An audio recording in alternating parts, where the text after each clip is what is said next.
Я добровольно даю согласие. I voluntarily consent to be filmed. My name is Anton Meshcheryakov, born on 15th of March 1995. They started to form a group from those who were left. There were no people. Somebody was killed, somebody wounded. My work was to take the wounded out. They said you would go. I said I couldn't, because I'm not a soldier. I wouldn't get there, I just wouldn't go, and asked them just to shoot me there, at the place. It would be much more human. And they threatened to shoot not only me, but my whole group, asking if I wanted that. Who said you that? Нас был... We had a commander of the group, which was on the front line. What is his call sign or name? His call sign was Sava. What was your reaction to all this? What is it? How is it? This is nonsense. How can you do this? And the machine gunner stood there and said, if you don't go, you get killed as well as your comrades. As long as I could, I resisted, but nobody cared about my excuses. You have to go because there is no one else to go. You come to an empty house, don't need to storm anything or kill anyone, just have to go into the empty house and secure. In the end, they forced us to go to this position with a machine gunner behind us. His task was to shoot anyone who was trying to retreat. Was it like a detachment or the fate of a man? Ну, получается так.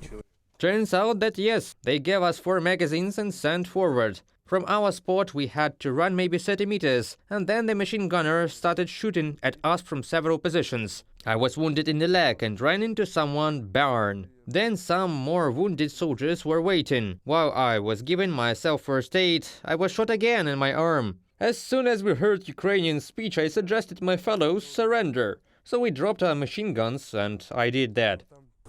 How did they meet you? Но удивительно, нас приняли... Surprisingly, they met us as normal people. They didn't behave as fascists as we expected. We thought we were fighting fascism, but they met us as humans and treated us humanly. We were given first aid, something to drink, something to eat. They took us all out. Then opened our eyes about asking what we were doing here and why we came to their land. And we started realizing that the enemy is not the one we are attacking, but we ourselves are the enemy of these people. It's hard to believe that such a big state can be so deluded. The same young guys as all here. Everyone has been affected by this war, everyone's family has been engaged. Everyone is here, someone has lost his brother, sister, maybe children. Everyone just defends their homeland, but we come here under the pretext of some kind of deception. They say there are fascists here, that Ukrainians rape people, and not only women, but men as well. It turned out different. The Ukrainians are like, if you want to drink, here you go. You want cigarettes? Please take it. If someone hurts, let us cure that. I feel terrible that they treat us in a good human way. If they were beating us or something, I would have realized that I was right. But when you realize that you wanted to do something good, but again, made everything worse, that's where it really hurts. We were promised to be on an equal footing with the mobilized, with the contract servicemen, but it wasn't like that. If we are from the colony, then we are cannon fodder. When they say you will be there to do something due to your profession or knowledge, that is nonsense too. No one cares about you. You will given a machine gun and that's how you go.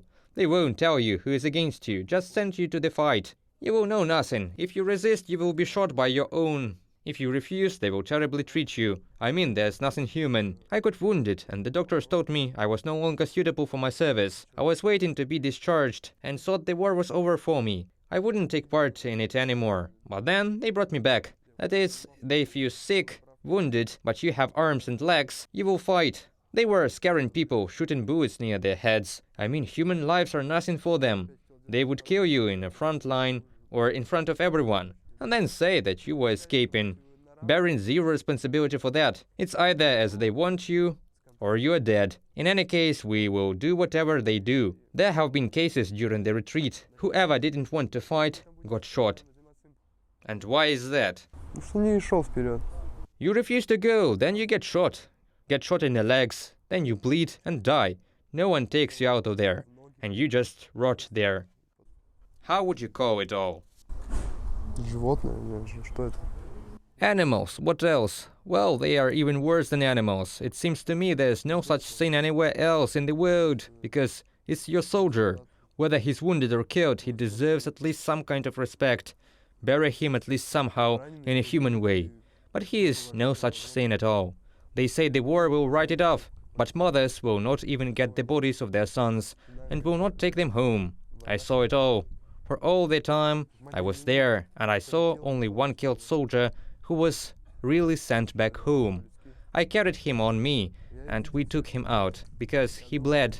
That's the only reason why. Not that he was picked up somewhere, but because he just bled out, so he wouldn't rot there. He just had to be carried out. And I considered him lucky, because his mother will at least get her son's body. I didn't even see a single Ukrainian shooting at me for almost the whole month of February, but we had wounded soldiers. I already have so many wounds that it is impossible to count. But I did not see even a single Ukrainian soldier. We have 50 people killed, and they have only one. Moreover, killed accidentally because of a grad shelling. Only here I met people. Of course they say, "How did you get here? Why did you come?" I can understand them. We came into their house. So we can hear that they treat us like human beings no matter what. I mean, no wonder. It really hurts me that we are being treated humanly. It would be better for me if they were breaking my bones and beating me up. I would at least accept it, it's much easier. I mean, a human attitude to me. After what I saw, I also want to say that there's no truth behind us here. These people came out of their destroyed flats, their families had been evacuated. They live without light, without water. They just protect themselves. What are we doing here? What's our goal? We shouldn't even come here. This goal doesn't make sense to anybody.